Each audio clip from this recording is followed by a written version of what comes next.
Halo semuanya, semangat sore. Bentar aku kasih judul dulu ya.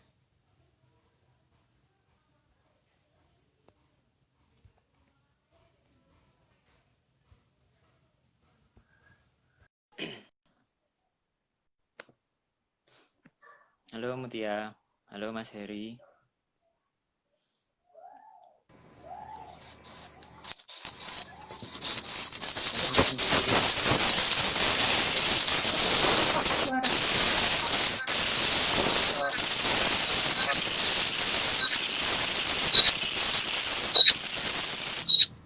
Oke.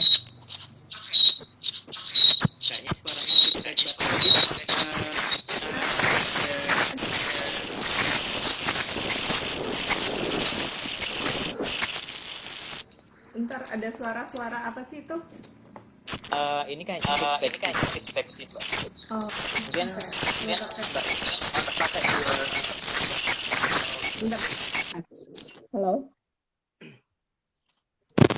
halo. Ya, Nah ini udah oke. lebih bagus ya. Apa Gimana? kabar Mbak Indit? Baik, halo. Apa kabar kamu juga, Ki? Ya, aduh sebentar, agak putus-putus nih.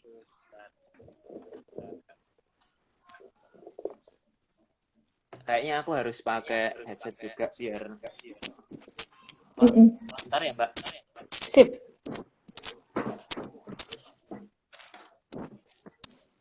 Kayaknya suaranya masih feedback dikit sih Mbak. Aku nggak deket apa-apa sih. Nggak ada device apapun. Feedback tuh biasanya dari mana? Iya, Biasanya itu karena deket dengan apa? Ada juga yang on gitu, juga yang on. nggak ada. Sendirian Ini udah, di ruangan. ini suara aku kedengeran Mbak? Kedengeran? Bagus, jernih. Oke. Oke, selamat sore Mbak Indit. Sore. Sebelumnya terima kasih sudah mau menyempatkan waktunya bisa apa? Mau berbagi informasi bersama Teras Mitra ya. Ini sebenarnya kita tuh undang Mbak Indit udah beberapa bulan yang Sebulan lalu, lebih kali. Iya. sebulan lebih. Tapi karena Mbak Inditnya kayaknya memang lagi banyak kesibukan ya, gitu. Ini baru Iya. kesampaian sekarang. Dan ya terima kasih sudah mau gabung. Oh, ini ada info nih suaranya mantul gitu katanya. Suara siapa nih? Aku atau kamu?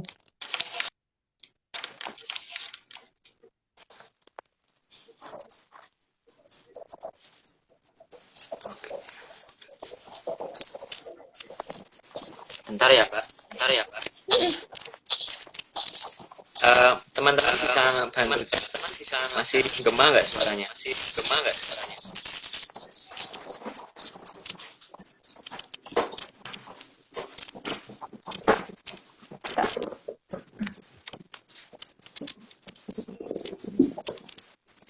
Atau jangan-jangan mantul maksudnya mantul keren?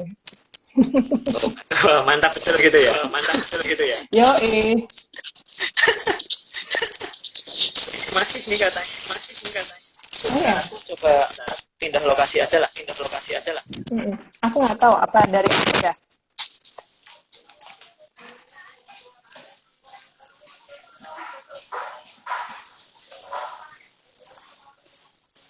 Nih, tapi kayaknya masih sih, masih kedengeran suara nging. Iya, dari mana sih dari sumbernya? Bukan suara kipas angin kan? Aku cuma nyalain kipas angin di dekat sini.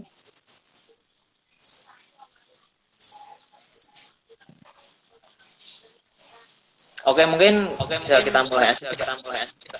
Nih, feedback bukan kata, Oh, mikrofonnya. karena mikrofon. Mungkin Mikrofon siapa nih? Atau aku nggak usah pakai? coba. Ya. Nah, aman nih sekarang kayaknya. Oke. Siap. Oke, ini aku sambil lihat baca kepean. Sama, aku juga baca kepean. Oke, sebelumnya terima kasih Mbak Edit. Tadi aku udah bilang ya, terima kasih untuk Mbak Edit sudah mau bergabung di acara TM Share pada sore hari ini. Ini adalah TM Share yang ke-25. Lumayan ya. Nah, ini kita akan membahas tema yang menarik, sangat menarik. Temanya itu adalah cerita dari rimba gitu. Nah, kita akan mendengarkan cerita atau informasi-informasi tentang kisah-kisah yang ada di rimba atau di masyarakat adat. Nah, kita sudah bersama Mbak Indit. Beliau adalah salah satu pendiri dari Sokola Institute ya Mbak. Dan sekarang masih aktif menjadi relawan terjun ke masyarakat adat untuk memberikan pendidikan kepada teman-teman di sana. Kalau ada yang salah nanti tolong dikoreksi ya Mbak ya. Siap. Nah, ini informasi dari saya, mungkin Mbak Indit bisa memperkenalkan diri lebih detail gitu mungkin. Silahkan. Selamat sore, saya biasa dipanggil Indit. Saya salah satu pendiri dari Sokola Institute. Sokola sendiri adalah organisasi nirlaba tentunya yang bergerak di bidang pendidikan dan masyarakat adat khususnya itu. Berdiri tahun 2003 dan sudah cukup lama kayaknya mengenal Teras Mitra juga, bekerja sama dengan Teras Mitra.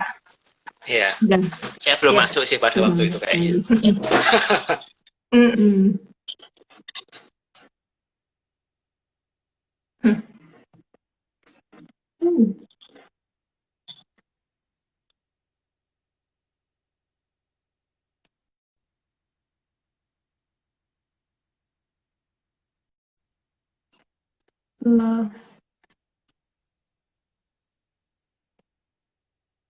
Rifki yang kayaknya tersendat-sendat. Oh, sinyalku ya? Sekarang udah sih. Tadi sih, sekarang udah. Itu ada gini lagi. Udah ya? Ada muter lagi. Iya, iya. Oke, lanjut Mbak. Udah? Udah. Nah ini aku ingin tanya nih sama Mbak Edit. Kan maksudnya kegiatan seperti ini tuh kan banyak orang yang nggak tahu ya. Dan ini maksudnya banyak orang juga yang kurang, istilahnya nggak mau gitu.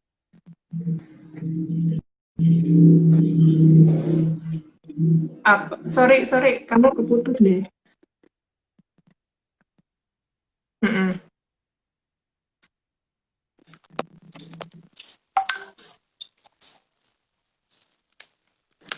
Apa? Sorry, hilang.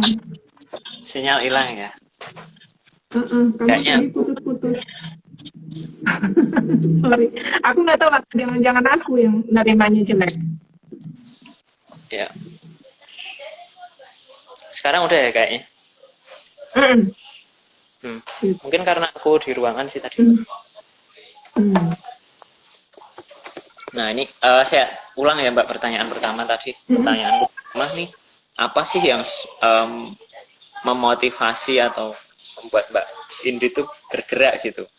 Kok mau jadi relawan pendidikan gitu dan fokusnya tuh ke masyarakat adat gitu? Nah, ini apa?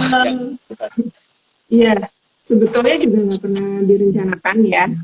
Mungkin ini agak nyambung ke sejarah pendiriannya sekolah gitu. Jadi nggak pernah ada niatan mau jadi relawan, mau mengkhususkan diri untuk masyarakat adat, pendidikan masyarakat adat, enggak. Tapi dulu aku dan 4 pendiri sekolah lainnya, ada Kabutet, Dodi, Oce, dan Willy gitu.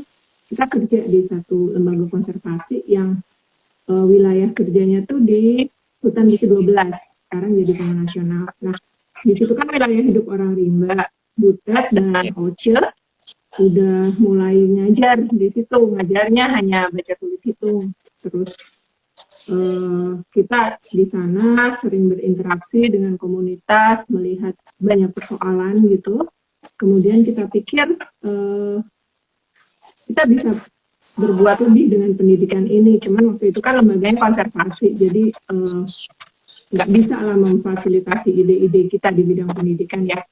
Akhirnya kita berlima memutuskan untuk resign, kemudian kita mendirikan sekolah ini, dan setelah itu kita langsung datang ke Bukit 12 untuk mengembangkan. Jadi pendidikannya itu tidak hanya baca tulis hitung, tetapi juga kurikulum yang lebih kompleks untuk membantu orang rimba ini menghadapi persoalan-persoalan gitu. Kan banyak tuh yang dihadapin dari persoalan lahan, mereka nggak diakui wilayahnya, kan zaman dulu belum ada peraturan MK 35 ya, jadi tanah hutan mereka itu diperebutkan oleh banyak pihak, sebagian besar sudah dikonversi jadi perkebunan sawit, karet, area transmigrasi, dan bahkan ruang hidup mereka pun jadi taman nasional yang waktu itu ada ancaman untuk mengeluarkan mereka dari hutan ulayat itu. Nah, jadi kita pikir dan orang rimba ini kan dulunya memang hidup di dalam hutan dan mereka sudah sangat sustainable gitu, tidak berhubungan dengan dunia luar, adatnya sudah cukup untuk mengelola kehidupan mereka, hutannya cukup kaya sehingga mereka nggak perlu ke warung atau ke pasar lagi gitu untuk membeli kebutuhan. Hutan sudah sangat lebih dari cukup untuk memenuhi kehidupan mereka. Tapi ketika hutannya mulai diambil pihak luar, kemudian mulai ada interaksi dengan pihak luar, mulai ada masalah-masalah baru gitu. Jadi dan adat tidak mengatur ya hubungan masalah-masalah di luar hutan mereka gitu. Jadi kita kemudian datang ngobrol, berdialog sama komunitas, gimana sih enaknya nih kita ada masalah ini, gimana menghadapinya. Kemudian kita memfasilitasi lah pengetahuan-pengetahuan yang kiranya diperlukan buat mereka untuk mempertahankan hutan dan hak-haknya gitu. Intinya gitu. Oke, sangat menarik ya. Jadi memang berarti memang ada sedikit. Mbak Indit, suara saya bisa kedengaran? Bisa. Jelas. Oke, sip. Berarti memang mereka tuh juga butuh pendidikan ya, untuk istilahnya bisa membela diri mereka sendiri. Ya, karena persoalannya dari luar gitu. Jadi mereka butuh ilmu yang bisa membantu mereka bernegosiasi untuk masalah-masalah yang datangnya juga dari luar hutan mereka. Kalau hutan mereka tidak tersentuh oleh dunia luar, mereka juga nggak butuh belajar seperti kita, karena pengetahuan tradisional mereka sudah sangat kaya dan cukup untuk mengelola hidup mereka. Kalau sebenarnya awal berdirinya Sokola itu kapan, Mbak, dan awalnya itu seperti apa sih? Ceritanya itu ya berarti udah. Ceritanya 2003 tadi yang aku ceritain. Gitu. Nah, jadi ya dari situ gerakannya kemudian berkembang ya. Jadi kita lama di hutan ke-12 bareng orang rimba. Kemudian Sokola sendiri merumuskan metodenya, kemudian kita uji cobakan ke wilayah-wilayah lain. Jadi setelah dari Bukit 12 kita juga mengembangkan program-program pendidikan.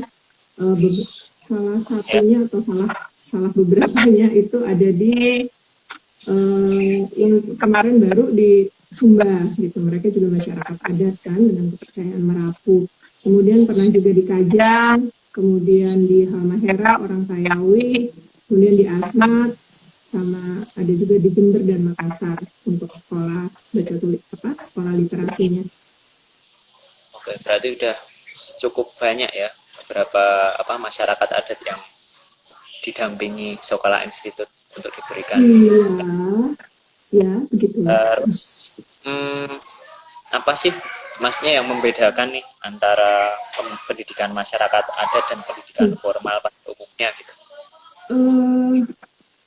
Kami sekolah beranggapan bahwa pendidikan seharusnya bisa membantu komunitasnya untuk menghadapi persoalan-persoalannya gitu. Semua pendidikan sih seharusnya kontekstual untuk menjawab persoalan di sekitar tempat hidup peserta belajarnya ini. Jadi mau dia masyarakat adat, orang desa, orang kota, seharusnya dia aplikatif, kontekstual untuk membantu si murid ini melihat dan menyelesaikan persoalan di sekelilingnya. Nah, kebetulan kan masyarakat adat sebetulnya punya budaya yang khusus dan mereka juga punya hak khusus, sebetulnya sudah dideklarasikan oleh PBB dan Indonesia juga sudah menandatanganinya. eh, karena itu juga ada masalah-masalah khusus gitu. Nah, makanya kita mencoba bersama komunitas mengembangkan kurikulum belajar yang bisa membantu mereka menghadapi masalah-masalah khusus itu, diantaranya pengakuan mengenai keberadaan mereka, pengakuan mengenai hutan adat mereka gitu.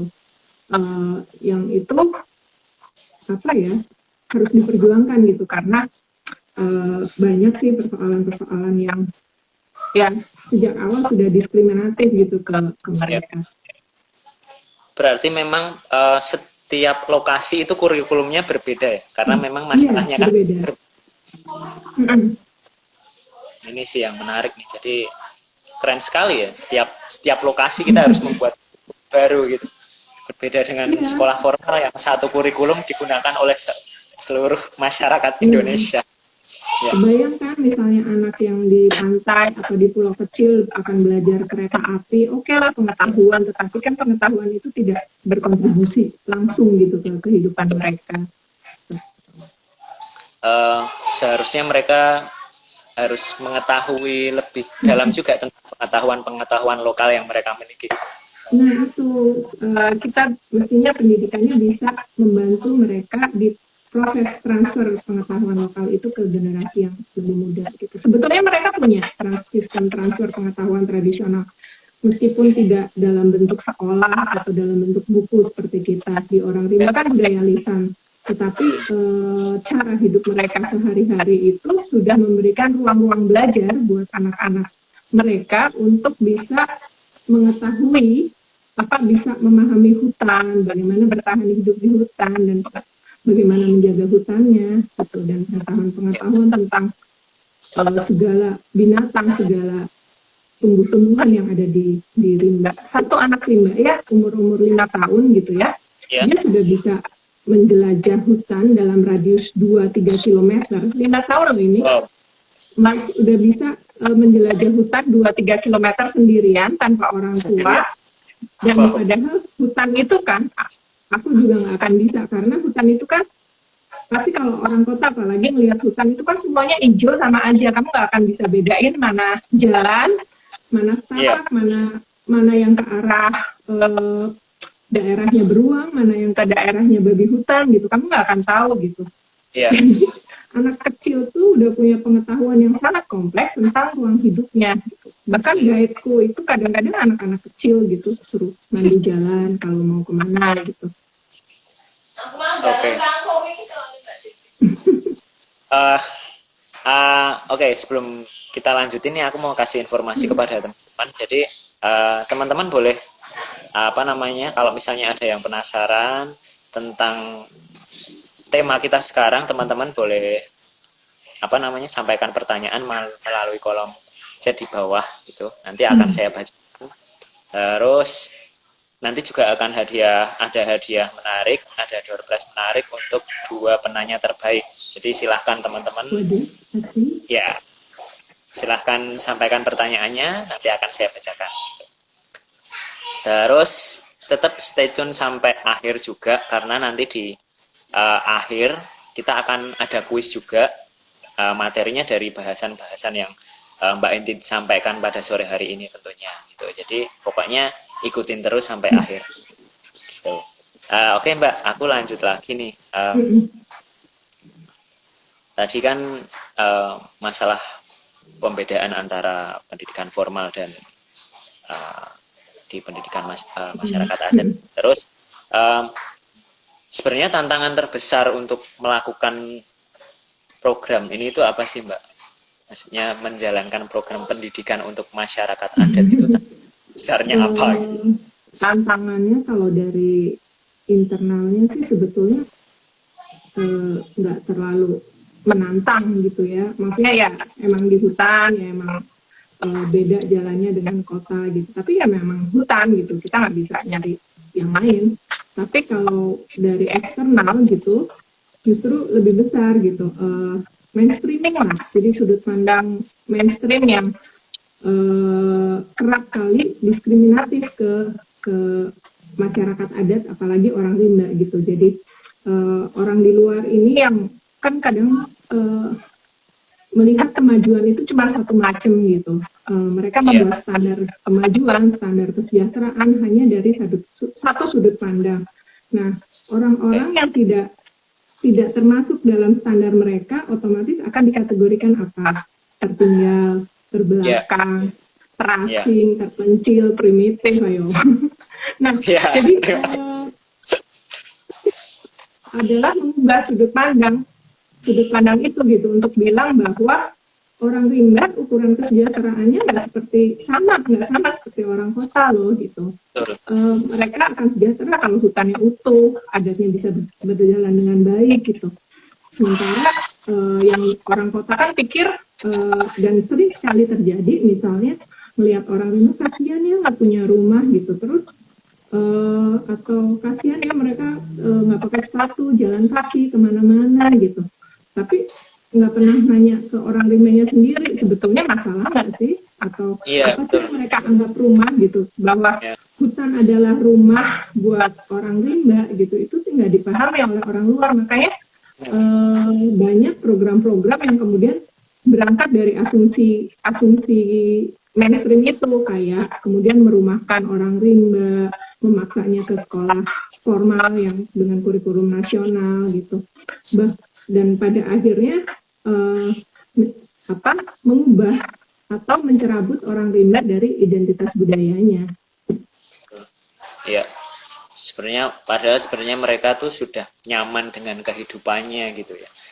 Terus akhirnya ada, Nyaman dan ini ya maksudnya orang rimba kan sering dianggap miskin, dianggap kasihan gitu. Padahal kalau kita hitung, kita evaluasi kekayaan sumber daya alam yang mereka punya, meskipun mereka nggak bergaji setiap bulan seperti orang di kota gitu, jauh lebih besar dari yang dimiliki oleh orang-orang kota dari UMR di Jakarta sekalipun misalnya bisa dihitung dari berapa kerap mereka makan daging gitu. Kalau orang ya, kota kan makan daging di semangkok soto mie gitu yang dagingnya cuma tipis-tipis. Itu buat orang rimba cuma kotoran gigi doang gitu. Bisa makan daging, bisa dapat rusa atau babi atau hewan-hewan buruan itu hampir tiap hari dalam seminggu dan itu cukup untuk makan banyak orang gitu. Kebayangkan di sini 1 kilo daging aja 100 ribu lebih kan, 120, 150 ribu. Mereka bisa iya, makan itu tiap hari dan jatahnya nggak yang kotoran gigi doang gitu. Jadi belum kalau dihitung udara bersih, air bersih, ruang hidup, kebayangkan 60 ribu hektar hutan dihuni hanya oleh 3 ribuan jiwa. Jadi seorang bisa punya space untuk dia menghidupi dirinya tuh dan di dalamnya kan ada hewan, tumbuhan, air segala macam. Sementara Jakarta sama hanya beda 6 ribu hektar nih. Jakarta 66 ribu hektar tapi penduduknya 12 juta. Gimana nggak rebutan untuk hidup? Gitu aja sih ukuran-ukurannya ya. ya, Gitu. benar, benar banget sih Mbak. Maksudnya kalau dihitung secara aset ya, dihitung secara aset, masyarakat apa teman-teman dari Rimba ini pasti ya kaya lah gitu, punya apa namanya, punya pohon, punya sungai sendiri, makanan juga melimpah, tinggal ambil. Ya ini sih mungkin pola pikirnya yang mindset teman-teman yang diubah dan memahami tentang teman-teman di Rimba ini. Oke, ini ada satu pertanyaan sih Mbak, terkait dengan apa pembelajaran tadi. Ini ada dari Ed Mutia Vianti, cara merancang kurikulumnya gimana Mbak? Apakah sebelum memberikan pendidikan ke masyarakat adat, kakak-kakak dari sekolah melakukan observasi terlebih dahulu?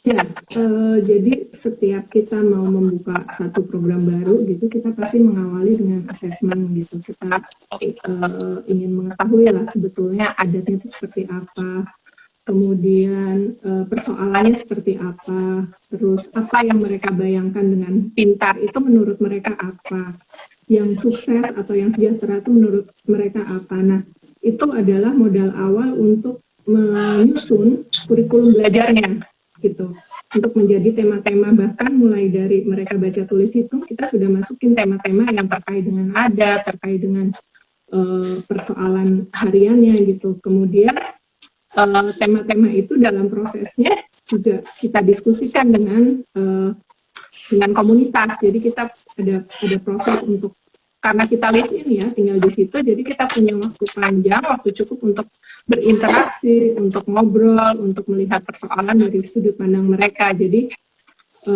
itu kemudian yang di breakdown jadi materi-materi pelajaran. Mungkin kalau tema, misalnya tema ini, tema hutan adat gitu. Hutan adat kalau yang tahapan baca tulis hitung, dia baru belajar mengeja hutan adat atau konservasi. Orang rimba punya hutan gitu. Hutan adalah tempat hidup orang rimba dan sebagainya gitu. Nah, pada tahap berikutnya kita namakan literasi terapan. Kita akan diskusi lebih banyak lagi bahwa apa sih persoalan yang persoalan mereka tentang hutan ini. Oh, ternyata bahwa hutan adat ini sering nggak diakui oleh orang lain. Misalnya orang desa ngambil tanah, buka-buka ladang di situ, atau ada upaya untuk mengkonversi jadi perkebunan sawit oleh orang luar. Oh, ternyata masalahnya pengakuan hutan.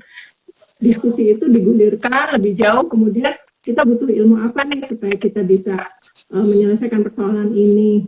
Oh, kita butuh ilmu nih, kita perlu tahu nih hukum-hukum di luar itu yang mengatur hutan itu ada nggak sih? Terus yang mengatur hak-hak kita ada nggak sih? Jadi ada satu masa gitu, sampai sekarang malahan jadi dalam kurikulum sekolah rimba itu juga ada pengetahuan tentang hukum-hukum konservasi, hukum-hukum tentang masyarakat adat dan hukum HAM gitu ya, yang diberikan kepada murid-murid gitu. Jadi mereka tahu nantinya kalau ada orang yang misalnya datang terus mengambil sumber daya mereka punya dasar bahwa mereka bisa melawan gitu, mereka bisa memperjuangkannya gitu. Setidaknya ada informasi yang tertulis ya. Gitu Iya, maksudnya. tertulis atau diskusi-diskusi gitu.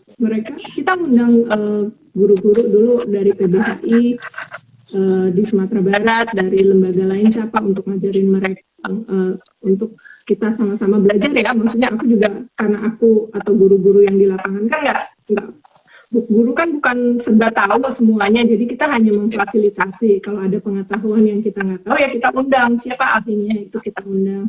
Selain pengetahuan dari luar gitu, kita juga memfasilitasi belajar adat. Jadi kuat pengetahuan luar, juga pengetahuan adatnya juga kuat gitu.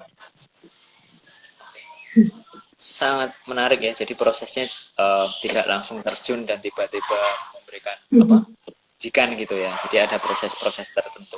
Nah, ini nyambung juga dari pertanyaan Tia sih. Aku mau terus cara pendekatannya tuh gimana, Mbak? Maksudnya kan ujuk-ujuk langsung datang gitu kan juga pasti masyarakat adat juga pasti curiga kan, ini siapa nih datang gitu. Nah, cara pendekatannya kepada mereka biar mereka bisa akhirnya welcome dengan teman-teman support institut ini gimana?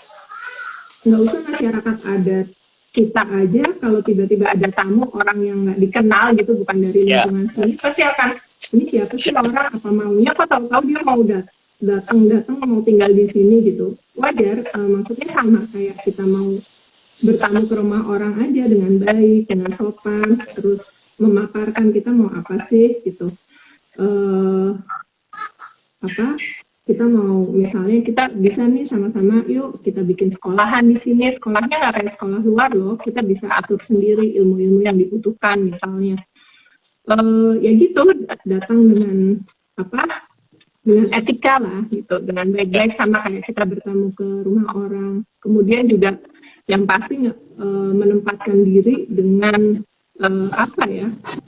dengan humble ya, dengan rendah hati. Kita nggak akan tahu bilang misalnya kamu bodoh, belajar gitu, atau nyalahin adat mereka yang udah mereka tahu, cara hidupmu tuh nggak bener loh gitu, yang bener tuh hidupnya gini, nggak bisa gitu. Kita bagaimanapun guru ini kan adalah tamu ya, tamu yang harus menghormati tuan rumah gitu. Kalaupun ada sesuatu yang kita rasa salah, kita rasa loh ya, belum tentu itu salah benar kan, kita bisa obrolin, bisa diskusikan dengan pemilik rumahnya gitu, supaya kita juga dapat perspektif dari mereka, insight dari mereka untuk menilai benar atau salah. karena kebenaran yang kita bawa kadang-kadang kan Ya. belum tentu benar juga di sana gitu. Misalnya di anak-anak pesisir gitu. Kalau mereka ke sekolah formal, ini di sekolah pesisirnya, sekolah di Makassar ya. Di sekolah tuh dimarahin kan kuku yang panjang-panjang gitu. Tetapi ternyata sebetulnya mereka butuh kuku itu untuk naruh pasir, untuk cari apa binatang kerang di antara bakau itu. Jadi kalau kukunya pendek sakit gitu karena pasirnya akan masuk. Nah itu kan apa yang menurut kita benar ternyata nggak benar di tempat orang gitu. Itu yang harus selalu kita verifikasi, harus selalu kita dialogkan dengan komunitas. Gitu. Oke sih, seru ya. Ketemu dengan berbagai macam karakter masyarakat di Indonesia. Ini lanjut ke beberapa pertanyaan lagi. Ini ada seperti Sirus akunnya. Kak pengen banget nih jadi volunteer di sekolah, tapi belum dibuka lagi ya sekarang. Iya, karena banyak itu pertanyaan yang paling umum itu nanya gimana caranya jadi volunteer sekolah. Karena sekolah bukan organisasi yang berbasis volunteer ya, seperti misalnya apa Indo Relawan atau apa gitu. Kita bekerja dengan sedikit orang gitu. Jadi dan apa timnya kecil ya? Hah? Tapi kerjanya banyak. Dan bidang kerjanya juga tidak memungkinkan untuk kita bekerja dengan banyak orang, bukan tidak memungkinkan ya, nggak pas aja kalau dengan banyak orang. Misalnya guru, setiap bulan gurunya ganti-ganti, kan nggak mungkin gitu.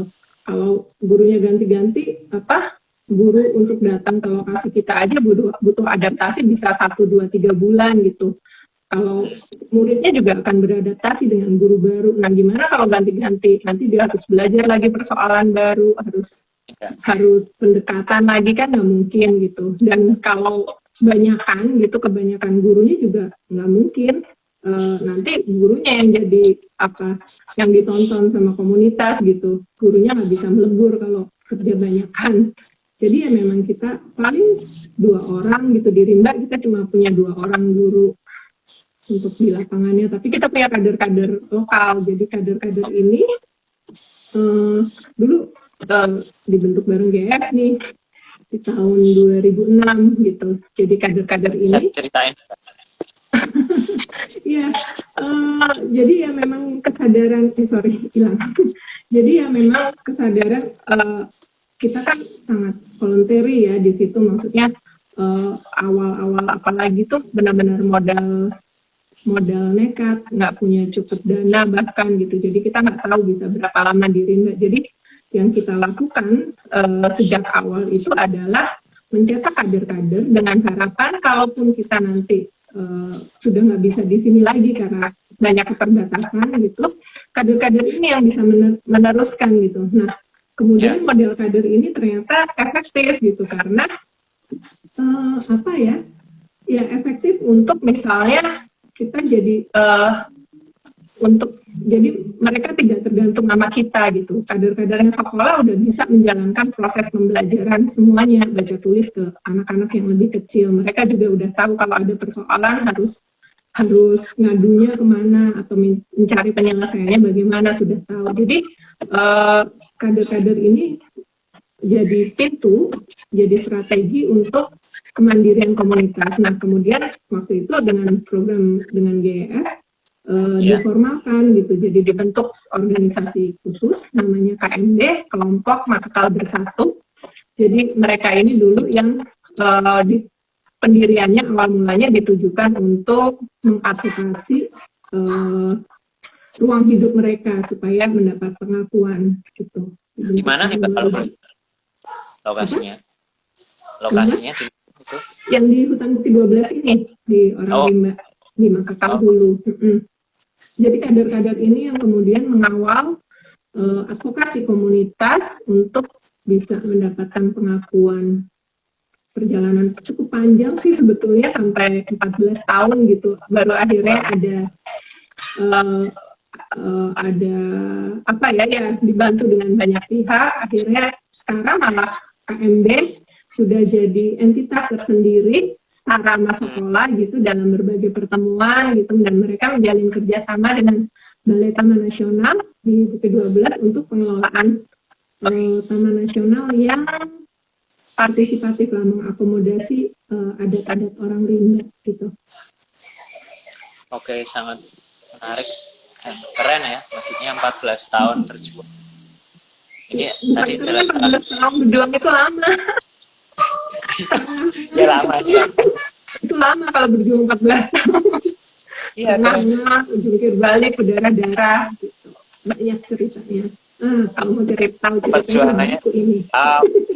Ya, nah ini ya lanjut nih, aku pengen tanya. Kan beberapa waktu lalu kan Sekolah Institut sempat membuat buku dengan buku terbaru ya, judul Melawan Setan Bermata Runcing. Saya diceritakan apa namanya? Buku ini itu membahas tentang apa sih? Nah, silahkan promosi juga nggak apa-apa, Mbak. Kita silahkan. Jadi itu kayak buku kitab silat sekolah lah. Jadi ini pengalaman kita selama lebih dari 16 tahun membangun program-program pendidikan.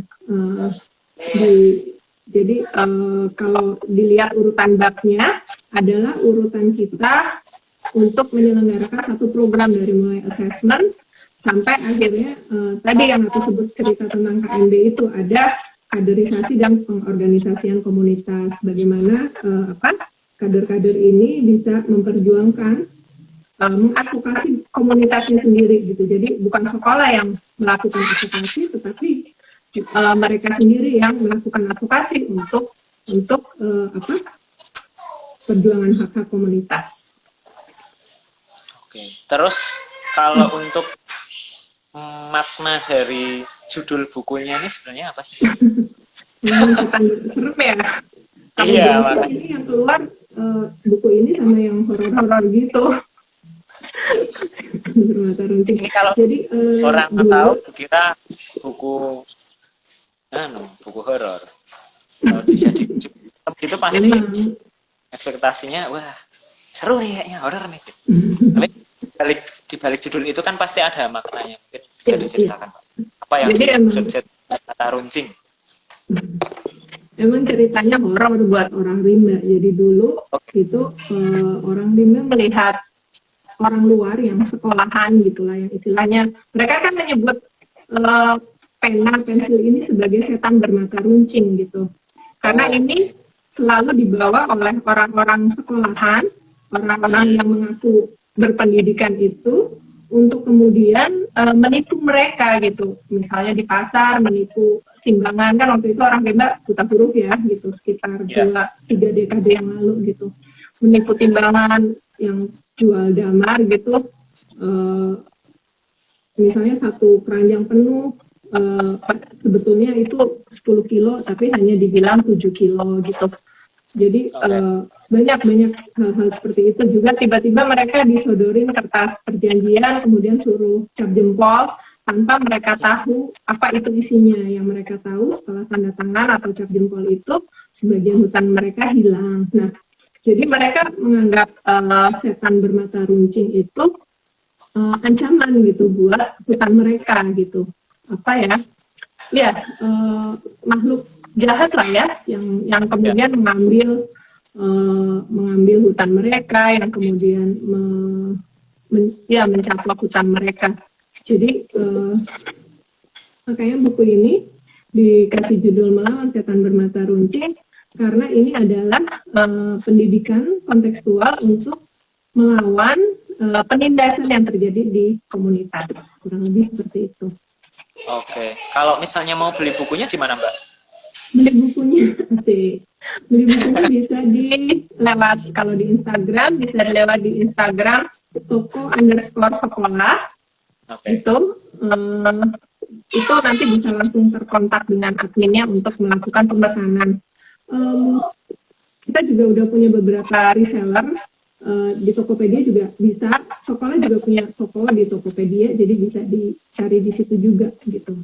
Sambil kita memang lagi mengupayakan distribusi ke banyak teman-teman komunitas supaya memudahkan penyebar luasannya. Ya, Oke, itu teman-teman ya. Jadi kalau misalnya tertarik, pengen tahu cerita atau tulisan dari Samsudi tadi. Nah, iya, bahas tentang Sekolah Institut ini kan selain dia punya program tentang pendidikan juga ada apa namanya bagian khusus ya, yang penjualan merchandise itu ya Mbak ya. Ini kalau info yang aku dapat sih memang hasil penjualannya pun nanti juga Iya, dikembalikan lah untuk apa program ya.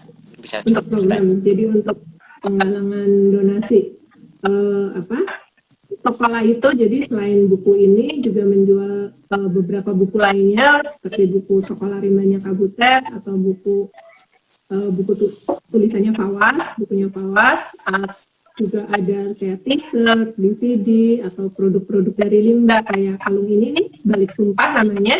Ini produknya Ya, murid-murid kami di Rimba gitu. Jadi hasil penjualannya ini akan menjadi donasi untuk program pendidikannya sekolah. Ini oke. mau tahu ini kalungnya namanya Itu Sebalik berkuah Sumpah. Mbak. Apa? Ini dari Sebalik Sumpah. Sumpah itu apa? Sebalik Sumpah. Jadi ini dari biji-bijian, mereka nyebutnya biji Oke. sebalik sumpah. Jadi orang yang pakai ini gitu, kalau ada yang nyumpah-nyumpahin, pasti akan Oh, balik ke orang yang balik nyumpahin lagi. itu. Paham. Jadi ini untuk Menarik. perlindungan Kayaknya bakalan ini habis. di orang rimba. Hati-hati Oke, makanya. teman-teman. Menarik. Oke, teman-teman, sebagai bentuk support ya berarti Hmm. kita gitu bisa produk-produknya dari toko Sokola untuk mensupport program-program yang dilakukan teman-teman Sekolah Institut. Gitu ya, Mbak ya. Oke, lanjut nih ke pertanyaan lagi. Aku tambahin ya, jadi sebetulnya ini kan cerita metodologinya sekolah. Jadi misalnya teman-teman komunitas ada yang ingin membuat program pendidikan di masyarakat ada desa ataupun kota sebetulnya karena ini kan modelnya kontekstual. Jadi Oke, tergantung diterapkannya tergantung pada konteks masing-masing nanti akan berarti maksudnya bisa bisa dijadikan membaca modul buku juga. ini. Hah? Bisa dijadikan modul juga ya. Iya, ini udah kayak setengah modul, tapi lebih kalau modul mungkin terlalu teknis. Ya, Step by step, ini ada step by step, tapi dalam bentuk narasi-narasi pengalaman panjangnya sekolah. oke, Nggak menarik, nyesel. menarik. Lanjut ya Mbak ya. Iya, Ini lanjut, ada sorry. pertanyaan yang belum aku bacain. Ini ada pertanyaan dari Yusto Fernando. Kalau yang udah terpapar kurikulum nasional, terutama untuk anak-anak di perkotaan, mana cara memutus pendidikan yang seperti itu ya Mbak? Iya, sebetulnya tergantung konteksnya juga ya. Apa namanya, eh, anak-anak perkotaan gitu mungkin butuh ijazah karena itu mereka ya memang harus melalui sekolah formal meskipun sekolah formalnya belum tentu kontekstual untuk kehidupan mereka tetapi ijazah itu pasti akan sangat berguna untuk mereka kemudian kan kalau orang kota lulus kemudian cari kerja gitu ya perspektifnya tetapi kalau mau ngomongin kontekstual ya teman-teman guru nih terutama ya maksudnya guru itu kan punya kuasa gitu apapun kurikulumnya tapi di ruang kelas dia adalah pemilik kontrol gitu dia bisa mengarahkan kurikulum apapun menjadi untuk membumikan gitu untuk dibumikan agar lebih kontekstual ke kehidupan murid-muridnya gitu misalnya pelajaran fisika tentang listrik kita kan belajar tuh fisika listrik kebayang nggak kontekstualnya gimana. Kenapa kita bilang listriknya nggak kontekstual? Kita belajar nggak sih di fisika SMA gitu? Kenapa kita bisa bayar listrik jadi segini? Gitu kemarin tuh rame kan banyak yang protes kenaikan harga listrik tuh. Tapi kan kita nggak pernah diajari misalnya berapa sih listrik yang dibutuhkan atau kalau chargernya nyolok terus gitu ternyata ada daya yang keluar itu kenapa prosesnya bagaimana gitu itu kan sebetulnya bisa dipelajari di rumah kita banyak hal-hal yang pengetahuan harusnya bisa diberikan di sekolah, maksudnya disambungin ke pelajaran sekolah, tetapi enggak gitu, tentang bumbu-bumbu yang di rumah kita gitu. Itu kan sebetulnya kalau dirunut asalnya dari petani yang seperti apa, kehidupan petaninya bagaimana, kenapa bisa sampai ada rantai distribusi yang ke sini, kemudian menghitung voltase listrik rumah kita sendiri, kenapa bisa naik, kenapa bisa turun gitu. Jadi hal-hal yang lebih seperti itu ya, itu sebetulnya guru di kelas bisa melakukan beyond gitu, apa yang disuruh di petunjuk instruksional yang biasanya ada di kurikulum itulah gitu. Ya, dan memang cara paling mudahnya ya belajar sendiri lah ya gitu.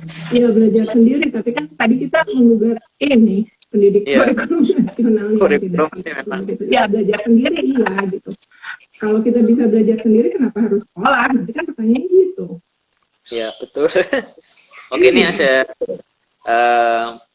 dari Deni Kurya Ati ini halo Mbak, kita jumpa lagi di sini. Tahun lalu saya pernah ikut acara berbagi dari sekolah di Kuta Bali. Ini Mbak Deni dari ini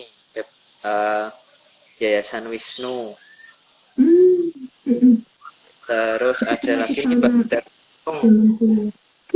Iya, ada Kak Butet juga di sini. Jadi aku kasih tahu. Ini ada informasi buku ini berguna buat siapa saja yang melakukan program di komunitas. Oke, jadi teman-teman yang melakukan program-program yang berhubungannya dengan komunitas silahkan beli buku ini untuk referensi ya. Terus ada lagi nggak yang? Oh, ini malah pada sapa-sapa nih. Oke, lanjut ke pertanyaan selanjutnya. Ini aku pengen tanya nih, ada nggak sih mimpi besar sekolah institut yang saat ini belum terrealisasikan gitu? Mimpi besar kami itu ada layanan pendidikan yang khusus untuk masyarakat adat yang bisa mengakomodasi kekhususan budaya sama kekhususan persoalan mereka. Itu mimpi besar kita. Dirinci sedikit-sedikit sih, maksudnya sekolah juga 3 tahun kemarin sempat advokasi gitu ke Kementerian Pendidikan dan Kebudayaan gitu. Cuman ya masih awal, itu belum ada titik ketemunya. Gitu. Masih akan berlanjut. Oke, selamat berjuang Mbak. Kita support. Yeah. Oke teman-teman, masih ada waktu, silahkan kalau misalnya mau tanya-tanya gitu. Apalagi ya, mau tanya apalagi. Ini ada Ika. Oke, saya ulangi lagi ya buat teman-teman, pokoknya ikutin terus live ini sampai akhir dan silahkan bertanya karena pertanyaan terbaik nanti akan dapat gift dari Teras Mitra. Gitu. Jadi ada gift, ada door prize. Iya, gift atau door prize lah untuk dua penanya. Baik. Terus ada kuis juga di akhir, kita akan infokan melalui Instagram. Jadi buat teman-teman sekolah juga silahkan ikutan dan pasti tahu nanti jawabannya karena. Aku kasih bocoran, biasanya Teras Mitra kalau kasih gift bagus-bagus loh. Iya, benar. Ya, seringnya produk-produk komunitas, ada tenun. Keren sekali. Oke, terima kasih Mbak Indit. Aku tadi sih sempat lihat beberapa postingan IG-nya Sokola ya. Sokola ini ada kuliah online juga kalau nggak salah. Ini mungkin bisa dijelasin. Kemarin kan alasan baik juga karena lagi sibuk kuliah online kan. Nah itu kemarin sebetulnya tunda-tunda gitu. Kita fokus ke situ.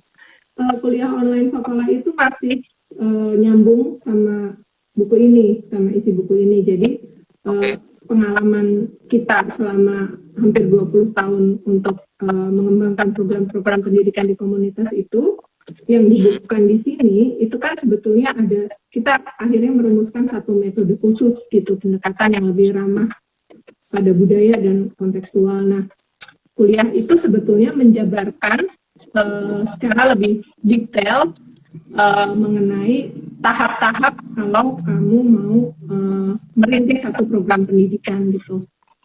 Jadi isi buku ini kemudian dijabarkan. Kita sebelum kuliah online ini, sebelum zaman Zoom dan online ini, sebetulnya sekolah sudah beberapa kali menyelenggarakan pelatihan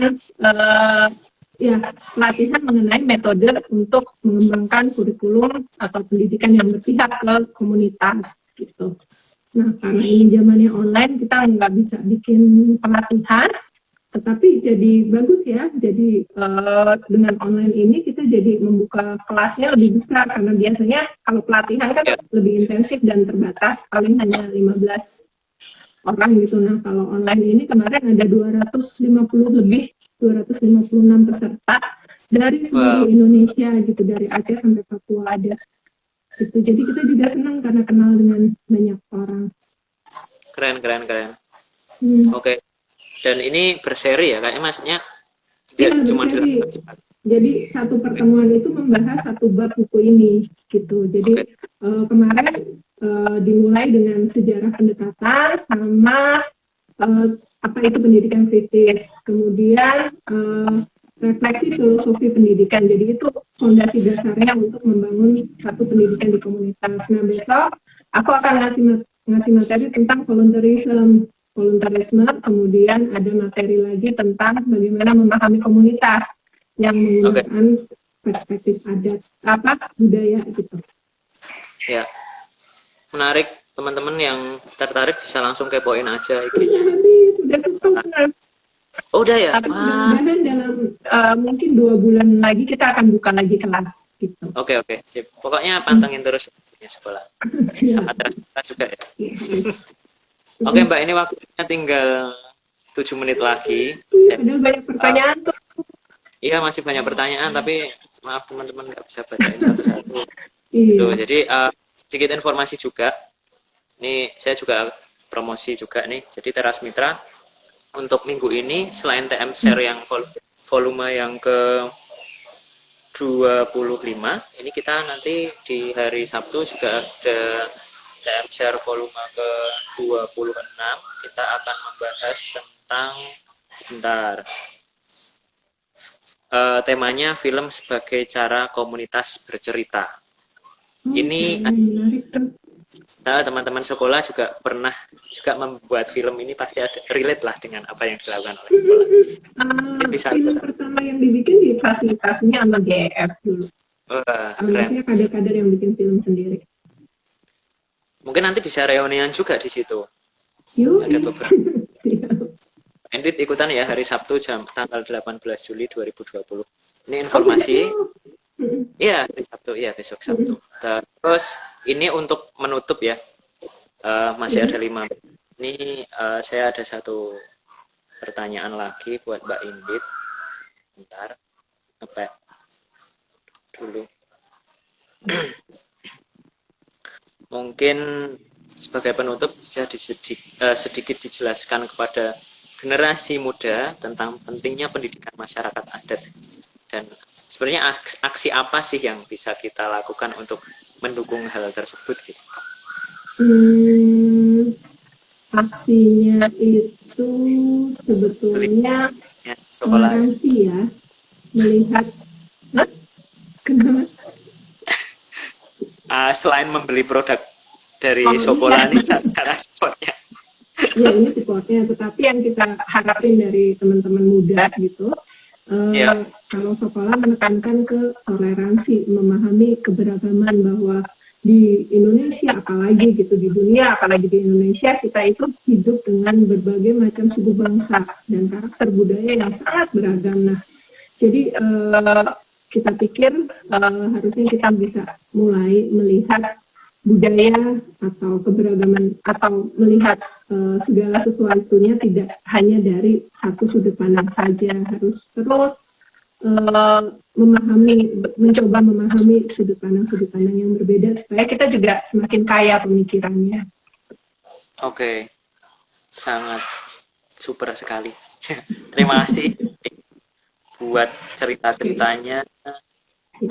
sangat menarik, dan teman-teman pertanyaan yang belum terbacakan nanti mungkin bisa langsung DM lah ke Sekolah Institut nanti Boleh. Ya, teman-teman paling admin aku tunggu sekolah yang buku-buku ini. jawab. Ya, silahkan. Oke. Mungkin eh, itu dulu Hmm. untuk TM Share yang ke-25 pada kesempatan sore hari ini. Saya ucapkan sekali lagi buat Mbak. Terima kasih untuk Mbak dan teman-teman yang sudah gabung. Saya ulangi sekali lagi. Setelah ini kita akan ada kuis, jadi teman-teman bisa cek nanti di Instastory-nya Teras Mitra. Hmm. Kuisnya silahkan dijawab melalui DM. Nanti akan ada 3 pemenang yang kita umumkan. Pemenang kuisnya nanti akan dapat gift dari Teras Mitra. Sip. Oh, Mbak Edit ini orang Jogja ya, Mbak? Iya, sama ya. Ini aku dapat informasi dari Mas Heri. Aku orang Jogja, Mbak. Imogiri ya. Oh, sendiri aku di Condong Catur di Oh, Lor. Congcat. Aku Mm-mm. di selatan, Mbak Edit di utara. Di Lor gitu. Kalau Jogja kan gitu ya, gapnya. Iya, Kan aku bisa utara selatan. tapi sering mudik ke Jogja, Mbak. Mestinya sering, tetapi tahun ini untung udah sempet di awal tahun. Terus ada lockdown ini, jadi nggak bisa pulang. Lebaran juga nggak pulang. Ya, besok kalau ke Jogja kabarin ya, Mbak. Kita dapatkan waktu Sip. untuk Siap. Oke, gitu Mbak Edit. Terima kasih. Sampai ketemu di acara Sama-sama. share minggu depan. Kasih ya. Dadah. Dadah. Terima kasih.